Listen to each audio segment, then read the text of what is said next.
What's up guys, NepentheZ here, and welcome back to another episode of The Road to Glory. The team on the screen right now is the one that we're entering into the last 10 games for. If you were here for the last episode, welcome back. If you weren't here for the last episode, get out right now. You're not no, go and watch it, because I'm recording this video immediately after the last video, because I'm prepared like that. I'm ahead of the game right now. And I'm going to be continuing on from a subject that I was talking about at the back end of the last video, where I didn't have much time to talk about it, where I want to talk about it now. By the way, I've booked a doctor's appointment, finally, after many, many years, to fix whatever my problem is with the breathing. I have very good respiratory levels. I can swim, I can cycle 50 kilometers in a couple hours, I can run, like, what's the most I ran? I was once at the gym and I was watching Chelsea in the FA Cup against Everton last season, actually, and I was running for basically the whole 90 minutes of the game, plus the 15-minute interval. I don't know how far I got. I would assume it was somewhere around 7 to 10 kilometers. So, you know, my respiratory levels, they are low. But for a man of my age, they are pretty high, right? But I have this thing where I'm like, I have to take deep breaths, and right now I feel like I need to take a deep breath, and the thought of me needing to take a deep breath gives me anxiety, and that makes me need to take a deep breath, which, you know, the circle evolves. So if I'm sitting here going many times through the video, just know I'm not, I suppose I am dying of old age, because you do as soon as you're born, right? That clock that you've got, that invisible clock of life, starts ticking, second one, immediately, as soon as your head, like that, you're done. Your time is ticking. Anyway, somber note, let's move swiftly on. In the last episode at the back end, DZTac said, I really enjoyed listening about your real life instead of just FIFA. Maybe you could do a fitness journey or vlogs or something, because I really enjoyed hearing you talk about that stuff. And I touched briefly on what I wanted to say, but I want to go a little bit more deeper into why I don't do that. Also, I think in this episode I'm missing a couple of games. I'm just looking at it now, and it only it looks like it's like a 12-minute long set of games. That's not enough. That's by far not enough. So that, you know, this might be quite a short video. So I'm in a very privileged position, and I'm not gonna try and suggest anything otherwise. I'm not gonna try and sit here and say that my life is harder or easier than anybody else's or anything like that. Being a YouTuber comes with its positives and its negatives. A lot of people decide to just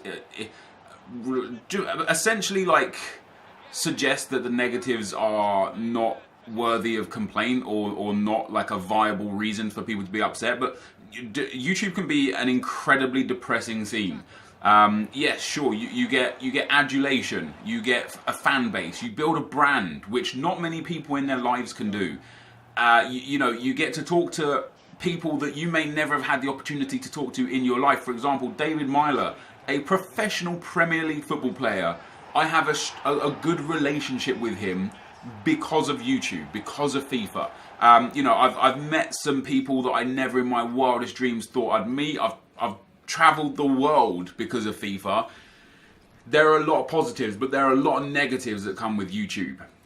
I'm not really here to talk about that today. Maybe for another day, another time. But in terms of doing other things other than FIFA, I understand that I'm in a bubble, a social media bubble. That there are a lot of like potential revenue streams from this. Like, I know Twitter video is monetizable in the United States.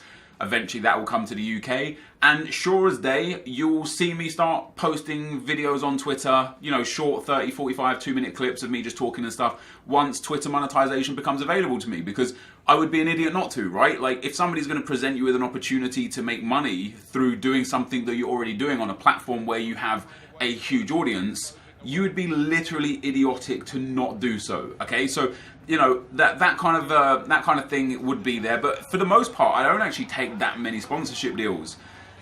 And the reason why I don't take that many sponsorship deals is, for me personally, it has to be the right thing. And this isn't just because of what went wrong with Foot Galaxy. This is like, it's even before Foot Galaxy, throughout the whole years. It has to be right for me at the time and right for what I want to do. And you know, you don't see, I have a huge Twitter and Instagram following. And I rarely take promo deals for those, just because it just doesn't feel right. It just doesn't feel right. But with that being said,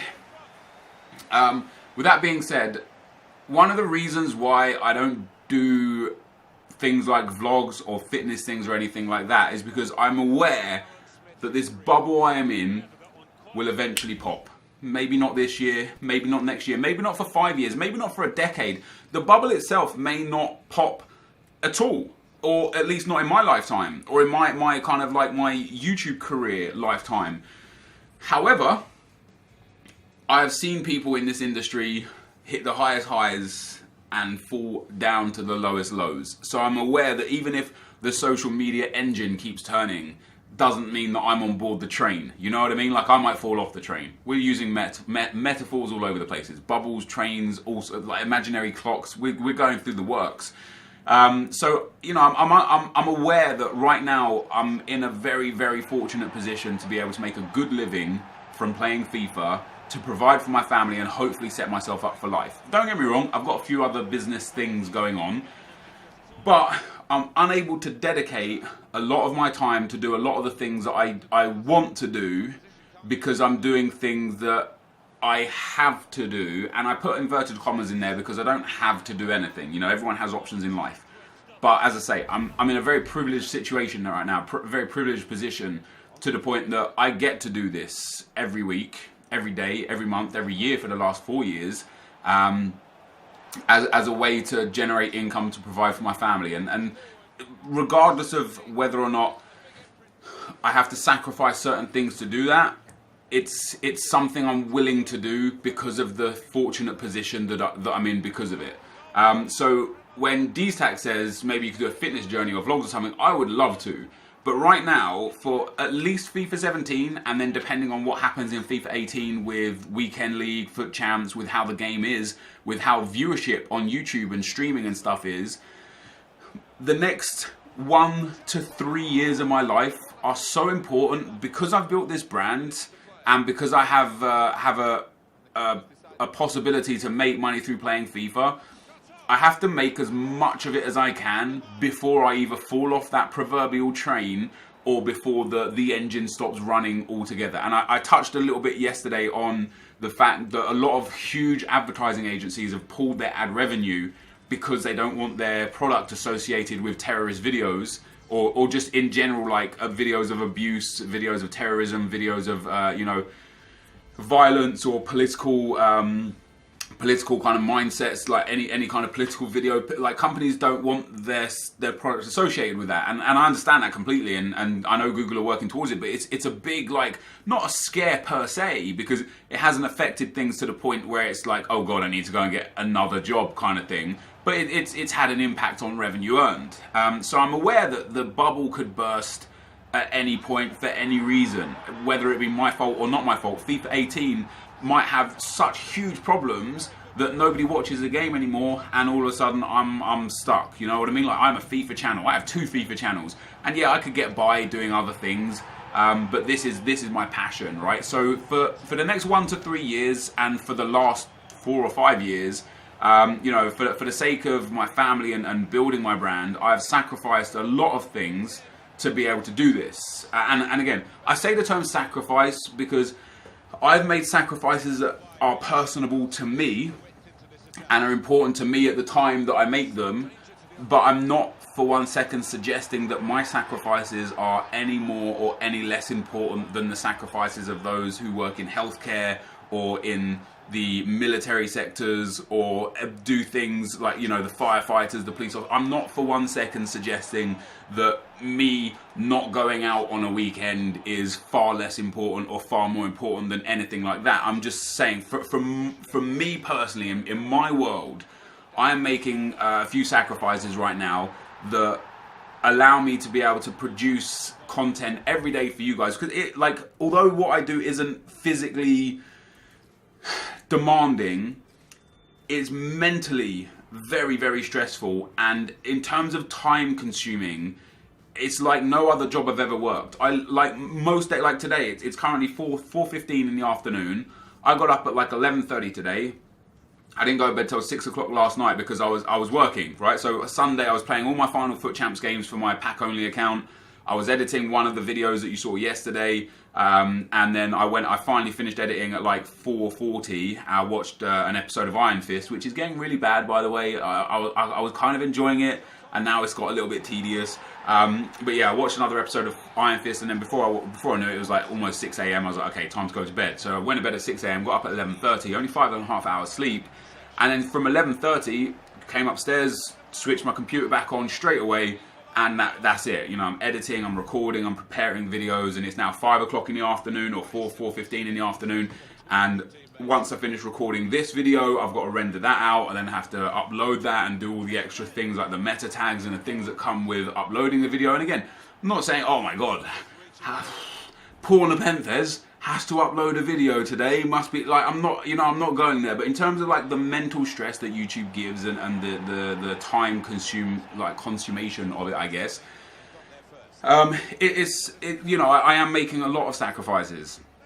I've said the word sacrifice like 90 times today, and I don't mean to do so. And one of those sacrifices is me being able to do things like fitness vlogs or like real life things, or go out and do things. Like, don't get me wrong, I do get some spare time each week.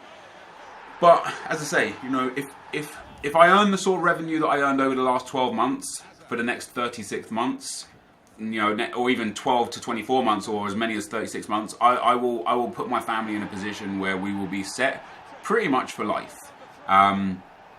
If, however, things go wrong, obviously I'd have to readdress and reassess what's going, you know, how to proceed. But in general, I'm willing to take another year or two, maybe even 3 years of me giving up most things, so that I can set my family in place to the point where I can then scale back and do it more leisurely, rather than doing it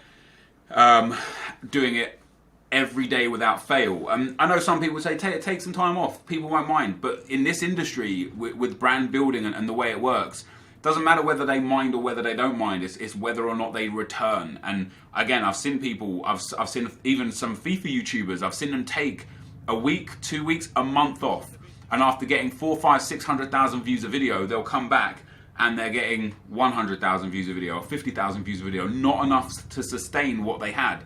So I have an irrational fear of even taking a day or 2 days or 5 days away from the YouTube scene and coming back and finding my brand has dropped 10, 15 or 20%, which, you know, you could build that back up. But if I just work hard now to the point where I make sure I'm brand building every day of my life and making sure that I'm on top of things all the time, in another 1, 2 or 3 years, hopefully, you know, God willing, everything goes right, I'll be in a position where now I can take some time off, or not even some time off, but just scale back. So assume FIFA 17 and FIFA 20 are identical. I don't think they will be. God hope they don't will be. Hope they don't will be. Hope they won't be.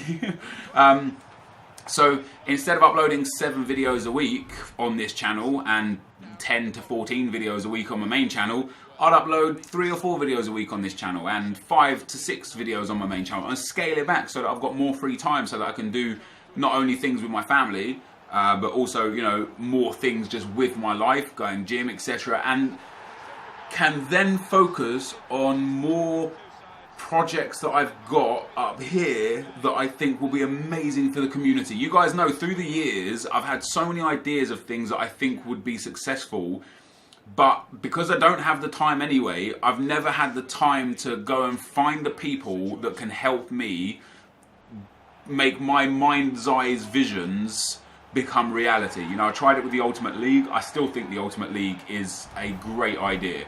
I think it could be super successful. I tried it with something like Foot Galaxy. You know, Foot Galaxy went horrendously wrong for me to become one of the worst times of my life. You know, it was an opportunity that was given to me, and through ill advice and a lot of negligence on my part, what could have been an amazing thing for me and for the community turned out to be an absolute nightmare. And for those that are watching, I know, you know, a lot of people won't even know what I'm talking about, but for those who know and for those who reserve judgment still and stuff, just know I didn't do Foot Galaxy out of greed or out of, you know, the want to try and manipulate anything. It was an opportunity that was given to me that I took, and I fucked up, basically. I messed up on. In that sense, you know, I just got it wrong from time to time, which we're all entitled to make the mistakes in life, you know. Interestingly though, for those that think it was just a money peddling thing, this is going to sound weird because people that say they're not idiots are usually idiots. I'm not an idiot. I understand the value of things, the value of business, the value of time, the value of money. I've run £1 million companies basically my whole life through the pub industry with my dad.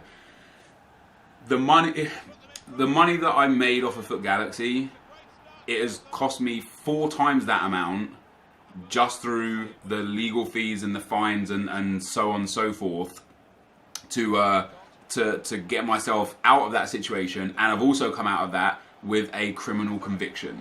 And tell me, if you know me at all, that you think that I would weigh that up and think that that's a smart decision. Anyway, not here to talk about that. But that's like Foot Galaxy was another one of those things, like the Ultimate League, where I had an idea, and I think it would be a great idea. I think it would be something big for the community, or big for myself. You know, like I am a business at the end of the day. I need to make sure also my business works. But I don't have the time to pursue those things. So there's some more sacrifices that I'm making, some more things that I'm unable to do at this point in time, simply because I'm putting so much time into my 2 YouTube channels. And it might be a situation where I look back and regret doing it this way around. You know, there's been a few times where I've been on the edge. So, like last year at FIFA 15, I was this close to just stopping YouTube and doing streaming full time. You know, I was having a lot of fun streaming. That FIFA 15 was fun to stream. YouTube views were quite low. YouTube revenue was low. The coin industry was kind of like on its way out for me personally, which is something that I'm glad I stopped. And I was so close to switching to being a full-time streamer and just uploading YouTube videos as and when I pleased, quite like Castro and quite like Nick do now. I didn't do that in the end. I stuck with YouTube because obviously I spent so much time on it. I didn't want to just give that up and throw that away. And it was the right decision for me. But right now what I'm missing out on is certain things like possibility to have an esports team, possibility to be involved in the esports sector. You know, I've had opportunities and offers come about for things like commentating and things like that I have to say no to right now, because this, you know, where I'm at with YouTube and stuff is what's important to me. And I might look back on that in a year or 2 years or 3 years and think, you know what, the smart thing to have done back then would have been to take the risk and go in that esports sector or build that team. But I don't know, and because I've got something right now that is not sure, not 100% viable all the time, but something that is relatively secure as a job, with job security, you know. I'm now in a position where to turn that down for something that might not work, I can't do it. So as I say, for me, wanting to do more, the want to do more is there. The want to show you guys my life, to go out and do things and take you with me. The want to stream more and spend more time with you guys and do things with my life so that I've got stories to tell in my videos. Because that's what I enjoy doing. I enjoy telling stories. I enjoy the art of conversation. I enjoy discussing things that I'm passionate about, FIFA being one of those things. I want to be able to do those things, but my priority right now is financial stability. And of course, as you guys know, with that Foot Galaxy thing, you know, that set me back about a year. That did. I'd saved. I bought this house that I'm in now. I own my other house that I used to live in before that. We were due to buy a third house. Had to cancel that because I couldn't afford it after the fines and the legal fees and stuff. And basically, yeah, it set me back about a year to 16 months or 15, 16 months or so of everything that I'd earned and saved to buy a house and to invest in other businesses outside of YouTube.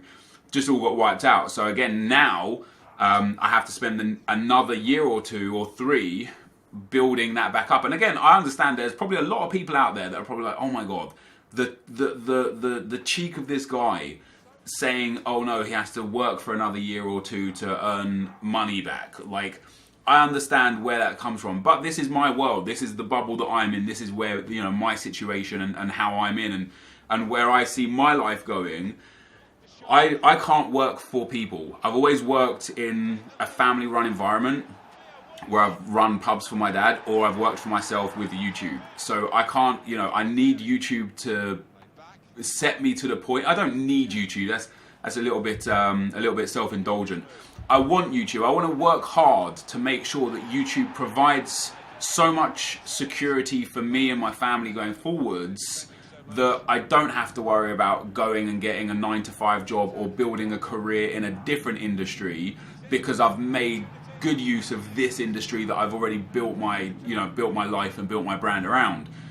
So I know that's quite an in-depth conversation, an in-depth kind of a deep look at certain things, and I understand it is probably very self-indulgent and very, very what's the word I'm looking for? Like woe is me. Like I understand that there are people that would say, oh, I would never complain if I was in your position. How dare you?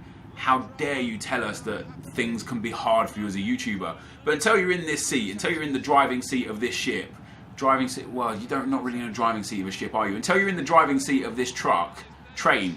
We'll go back to the train analogy.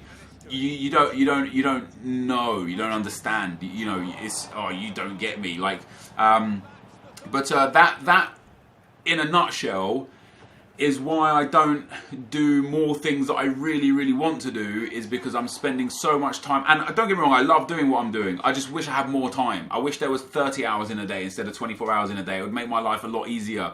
But yeah, I wish I had a bit more time to be able to do the things that I wanted to do, to share a lot more with you guys. But for right now and for the foreseeable near future, it's a lot more of this. So if you like this, welcome and happy days. Anyway guys, this is going to be the end of the gameplay. Let's get into the lives.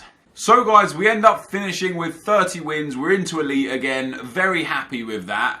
One thing that was quite interesting this week specifically were, I feel like I'm back exactly where I was about 6 weeks ago, when I was, because over the last sort of 4 or 5 weeks, I hit gold. Didn't I finish gold 2 once as well, because I stopped playing last week? I hit Elite 3 twice and Gold 1 twice over the last few weeks. But just before that, prior to that, there was about a 5 or 6 week period where I was getting Elite 3 and Elite 2 every single week without fail. And every single week I was saying, I was this close to getting Elite 1 or getting 35 wins, a few mishaps here and there. And I feel like I'm there again. I won 30 out of the 40 games. I deservedly lost 3 or 4 of those games. There was probably 2 or 3 of the games where it was like it was a tough game that could have gone either way, and then there was like 4 or 5 games where it was like, look, I've really dropped the ball on this one. I've let myself down. It was an inferior opponent, and I've not performed to a top ability to get those wins. I haven't been as consistent as I'd like to be to get those wins. So again, even though we got 30 wins here, which is a massive improvement on last week, I needed that kind of half break last week to take myself to this level. I now sit here thinking, you know what, I should have got Elite 1 this week. 34 wins should have been an aim. And that feels good, because the fact that I'm back to where I was in those weeks means that whatever I tried to change over the last 4 or 5 weeks that has gone wrong, I've now found the base again, found that unit again, and I can now try to change things differently to hopefully push on to get the 34, 35 wins. In terms of the month, I'm 13 wins away from Elite 3 now, which we'll get next week, no problem. I don't know if I want to just get the 13 wins on Friday and then just not play FUT Champs for the rest of the weekend. Finally have like a full weekend off, especially due to the fact that it's going to be FUT birthday next weekend. There's going to be a lot happening in FIFA, and the servers are going to be absolutely horrendous.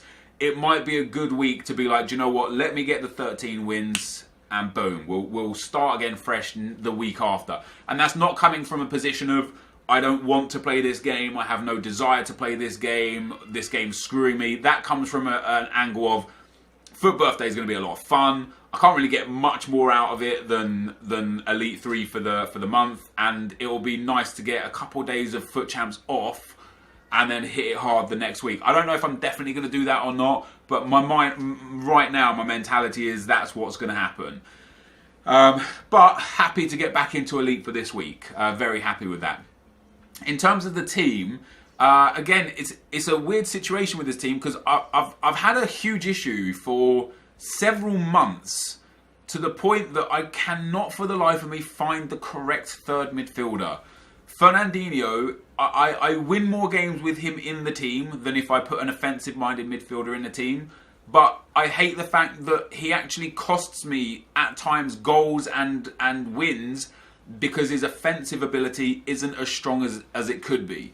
So I need to find another midfielder to go here instead of Fernandinho. I'm also very tempted, after seeing a thread on Reddit, to swap out this Sergio Ramos for the 92 Sergio Ramos, because with an anchor card, it's near the same player, right?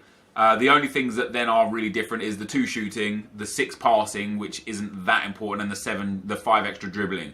So I'm going to take a look at the in-games and have a look, because like this Sergio Ramos, the 92 Ramos, is selling for, he has a retail value of, by looks of things, about 500,000 coins. Not even that many of them on the market. And then of course the blue Ramos, I can't remember how much I paid for the blue Ramos, and I don't know how much he's going for right now either. The blue Ramos, I paid 1.13 million for him, and he is currently selling for about the same, 1.1, yeah, like 1.14. So, basically about 600,000 coin price difference, which I could use to either invest into the club or invest into a new position. Over the next few weeks, I could sell that Ramos, get the man of the match Ramos, and then buy blue Modric and pop him in there. And then, we'd then again have the same problems with Eden Hazard and so on and so forth. But we could put Costa back into that centre midfield spot, like so. Everyone would get the links there, and then put in Luka Modric there, and job done. Everyone would get all perfect links all around. So it'd be quite an interesting concept to look at. However, I'm of the opinion right now, after playing with many players this year, Messi, Ronaldo's, I've played with the lot, like other than legends and the high-end Calcio A guys, the Dybalas, the Dries Mertens, etc. I've played with the lot, and there is nothing to be said for the attack being different anywhere else.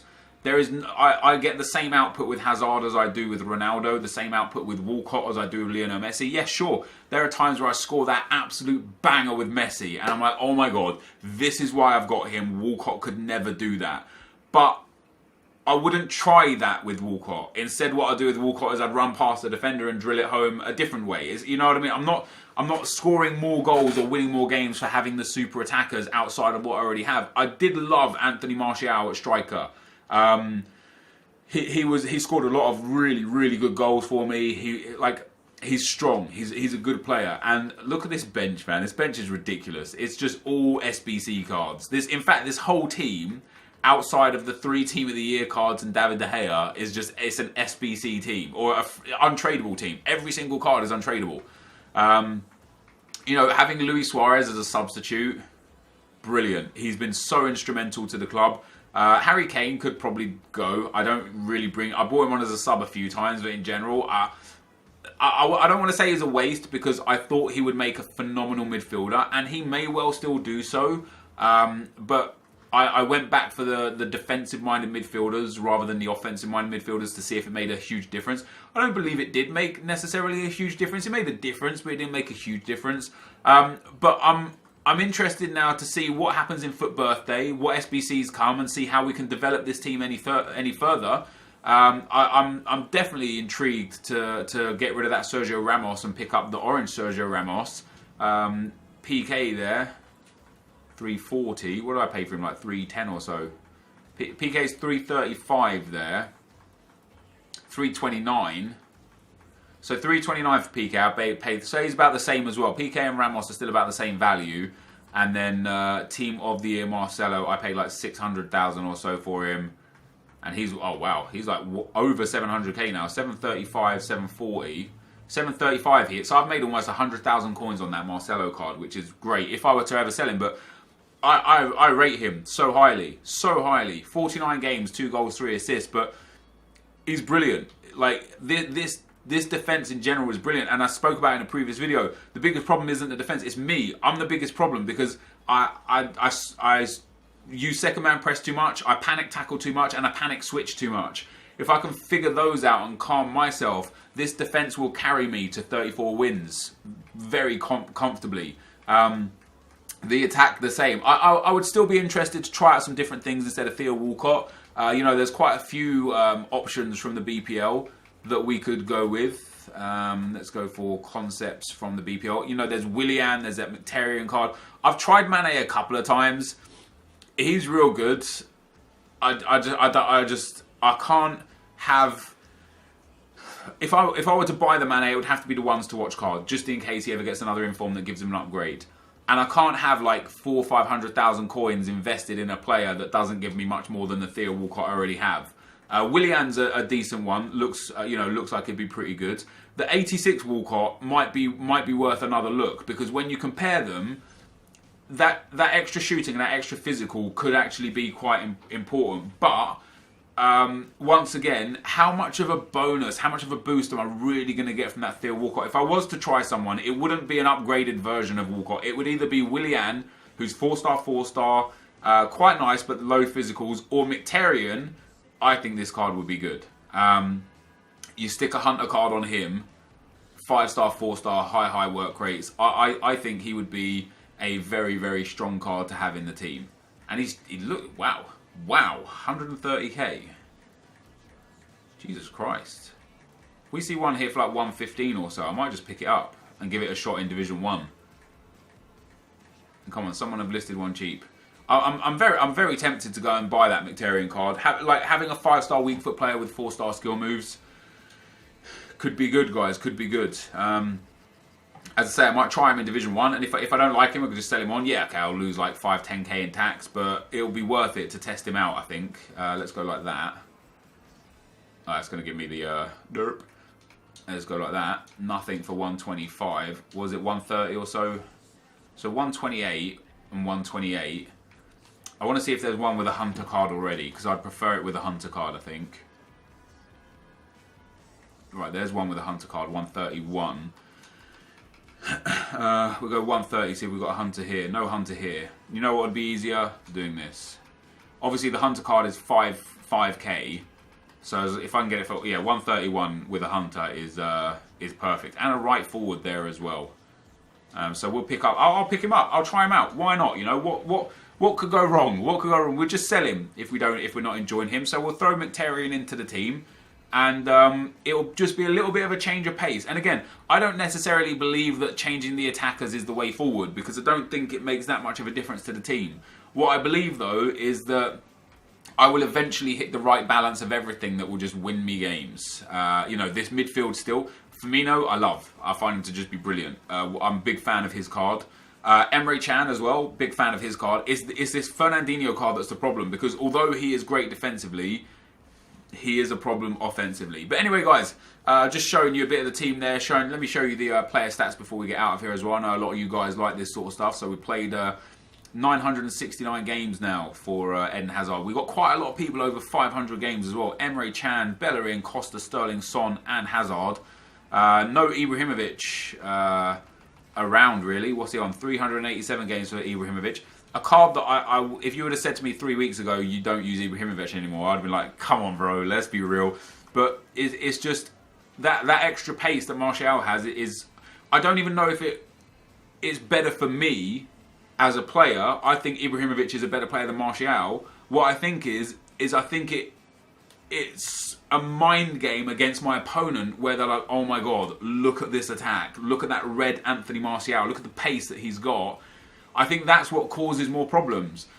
In terms of goals, we've got a lot. I've scored a lot of goals this year in FIFA, haven't I? Fair play. Hazard, Son, Sterling, all these SBC cards. Assists, very much the same. Or a lot of SBC cards. The Costa nearly there for the 100-100. Suarez just needs an assist to become part of the 100 assists, 100 goals card. But yeah, I'm going to get out here, guys. This video is going to be super long now, probably like 30 minutes. But thank you for watching. Hopefully you enjoyed it, and I'll see you next time. I'm out. Peace.